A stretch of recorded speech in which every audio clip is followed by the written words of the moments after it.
Rapina, lesioni e violazione di domicilio verso la donna da cui si sta separando. Sono le accuse nei confronti di un 44enne di origine straniera, residente a Caorle, arrestato dai carabinieri di Portogruaro nelle scorse settimane su segnalazione della figlia minorenne dell'uomo.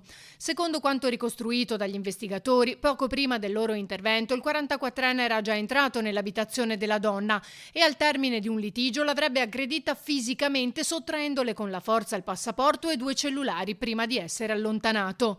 Non contento, si sarebbe ripresentato nelle ore successive, pretendendo di entrare nuovamente in casa. I carabinieri, giunti sul posto, infatti, l'hanno sorpreso mentre colpiva con veemenza il portone del condominio.